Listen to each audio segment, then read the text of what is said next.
ராமானுஜம்ஸ் அகாடமில இருந்து நான் உங்கள் பிசிக்ஸ் வாத்தி சந்தோஷ். இன்னைக்கு நம்ம பார்க்க போறது சிபிஎஸ்இ கிளாஸ் 12ஓட ஃபர்ஸ்ட் சாப்டர், அதாவது எலக்ட்ரிக் சார்ஜஸ் அண்ட் ஃபீல்ட்ஸ். அதுல ஃபர்ஸ்ட் கூலும்ஸ்லாம் நம்ம பார்க்க போறோம். வாங்க பார்ப்போம்.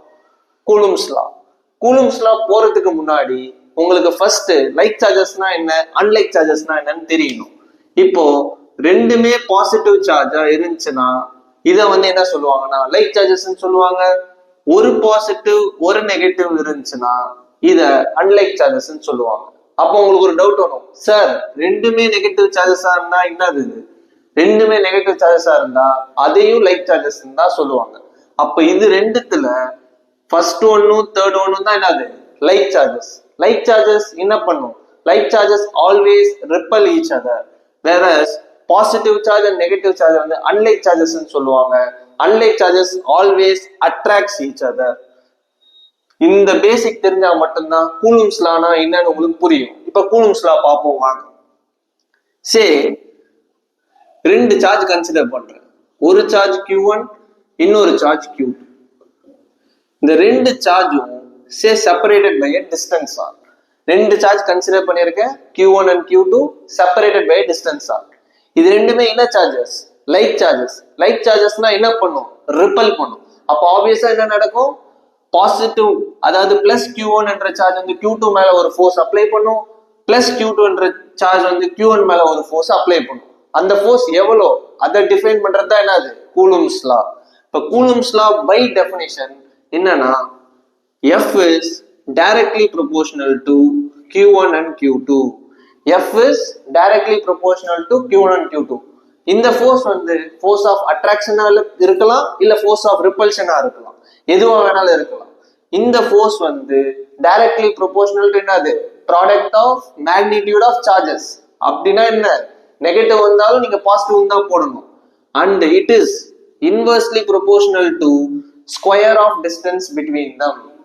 இப்போ இது ரெண்டுத்தையும் நான் கம்பைன் பண்ணேன்னா எனக்கு என்ன வரும், F is proportional to Q1 Q2 by R square. இதுதான் அது கூலும்ஸ் லாவோட ஃபார்முலா. இன்னும் நான் ஃபுல் ஃபார்முலா கம்ப்ளீட் பண்ணல. ப்ரொபோர்ஷனாலிட்டி இருந்துச்சுன்னா ஆப்வியஸா அதை ரிமூவ் பண்ணனா ஒரு கான்ஸ்டன்ட் இன்ட்ரோடியூஸ் ஆகும். அந்த கான்ஸ்டன்ட் என்னது, அதுதான் இந்த இடத்துல பாத்தீங்கன்னா 1/4 pi epsilon naught Q1 Q2 by R square. இதுதான் என்னது, F is equal to 1/4 pi epsilon Q1 Q2 by R square தான் என்னது கூலும்ஸ் லாவோட ஃபார்முலா. இந்த ரெண்டு சார்ஜுமே எந்த மீடியம்ல செப்பரேட் ஆகிருக்கு, இந்த ரெண்டு சார்ஜுமே ஏர் மீடியம்ல செப்பரேட் ஆகிருக்கு. புரியுதுங்களா? இதே ரெண்டு சார்ஜ் வேற ஏதாவது மீடியம்ல செப்பரேட் ஆகிருந்தா ஃபோர்ஸ் மாறுமா மாறாதா, ஆப்வியஸா மாறும். எந்த அளவுக்கு மாறும்ன்றது இப்ப நம்ம பார்ப்போம். இதே charge same charge Q1 and Q2 without changing the magnitude value change பண்ணாம, இந்த செப்பரேஷனும் சேஞ்ச் பண்ணாம இதே ரெண்டு சார்ஜ் தூக்கி ஒரு மீடியம்ல பிளேஸ் பண்ணோம்னா ஃபோர்ஸ் மாறுமா மாறாதா, ஆப்வியஸா மாறும். எவ்வளவு மாறுன்றத வாங்க பார்ப்போம். அதுக்கு முன்னாடி இங்க எப்சிலான் நாட்னு போட்டிருக்கல, இந்த எப்சிலான் நாட்டை என்ன சொல்லுவாங்கன்னா பெர்மிட்டிவிட்டி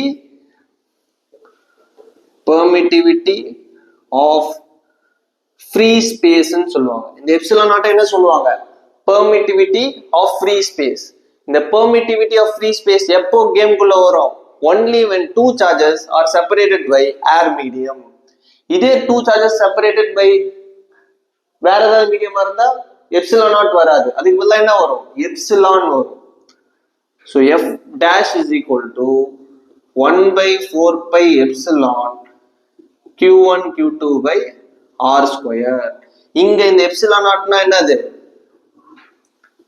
permittivity of medium. இங்க இந்த எப்சிலான்னா என்னது, permittivity of medium. இந்த எப்சிலான் நாட்னா என்னது, permittivity of free space. இப்போ ரெண்டு சார்ஜுமே same magnitude separated by distance ஆர்னா ஃபோர்ஸ் எந்த கிரைட்டீரியா பேஸ் பண்ணி மாறுதா இல்லையான்னு நம்மளுக்கு தெரியும். இந்த எப்சிலான் நாட் ஃபேக்டர் வச்சுதான் நம்மளுக்கு தெரியும். இங்க எப்சிலான் நாட் எப்ப கேமுக்குள்ள வரும், ஏர் மீடியம்ல இருந்தா மட்டும் தான் கேமுக்குள்ள வரும். இந்த எப்சிலான் வேற எந்த மீடியம்ல பிளேஸ் பண்ணாலும் கேமுக்குள்ள வரும். இப்ப இது ரெண்டுத்தோட ரேஷியோவும் சே நான் எடுக்கிறேன்னு வச்சுக்கோங்க. இந்த ரெண்டுத்தோட ரேஷியோ எடுக்கிறேன். F by F dash அதாவது 1 by 4 pi epsilon naught Q1 Q2 by R square divided by 1 by 4 pi epsilon Q1 Q2 by R square. இப்போ இந்த 1 by 4 pi epsilon 1 by 4 pi epsilon cancel ஆயிடும். Q1 Q2 by R square Q1 Q2 by R square cancel ஆயிடும். அப்ப எனக்கு என்ன answer வரும்? epsilon by epsilon naught. இந்த epsilon by epsilon naught தான் நம்ம எப்படி டிஃபைன் பண்ணுவோம்? epsilon or இந்த மாதிரி k மாதிரி போட்டு டினோட் பண்ணுவோம். இது பேர் வந்து என்ன சொல்லுவாங்கன்னா relative permittivity or dielectric constant. இதுதான் என்ன சொல்லுவாங்க? relative permittivity or dielectric constant. Relative permittivity or dielectric constant என்னது? the ratio of permittivity of medium to permittivity of free space தான் என்ன சொல்லுவாங்க? relative permittivity or dielectric constant ன்னு சொல்லுவாங்க. இப்போ நீங்க ஒரு क्वेश्चन என்ன கேட்க மறந்துட்டீங்க. இந்த 1 by 4 pi epsilon naught ஓட வேல்யூ என்ன சார் அப்படின்னு கேட்டீங்கன்னா அந்த 1 by 4 pi epsilon naught ஓட வேல்யூ வந்து 9 into 10 power 9. அந்த கான்ஸ்டன்ட்க்கு யூனிட் இருக்குமா இல்லையான்னு எப்படி நம்மளுக்கு தெரியும்? அந்த 1 by 4 pi epsilon naught மட்டும் ஒரு தனியா ஒரு சைடுல வச்சுக்கோங்க. அதை மட்டும் தனியா ஒரு சைடுல வச்சுட்டு இந்த r ஸ்கொயர் இங்க மல்டிப்ளை பண்ணுங்க. அப்ப என்ன வரும்? f into r square.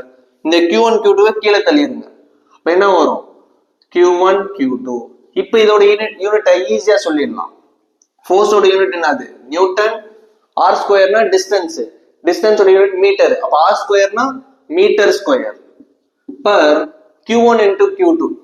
சார்ஜோட unit என்னது? கூலும். கூலும் இன்டு கூலும் என்ன வரும்? கூலும் ஸ்கொயரும். கூலும் இன்டு கூலும் என்ன வரும்? கூலும் ஸ்கொயரும். இப்போ இந்த எப்சிலானோட வேல்யூ கண்டுபிடிக்கணும்னா என்ன பண்ணணும்?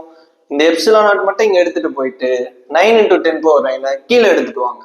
அப்ப என்ன வரும்? 1 by 4 pi into 9 into 10 power 9. இதை சால்வ் பண்ணீங்கன்னா உங்களுக்கு வேல்யூ என்ன வரும்னா 8.854 into 10 power minus 12. இந்த எப்சிலான் கீழே இருக்கிறதுனால யூனிட்டை ரிவர்ஸ் பண்ணணும். இங்க newton metre square per coulomb square இருக்கு. ரிவர்ஸ் பண்ணா என்ன வரும்?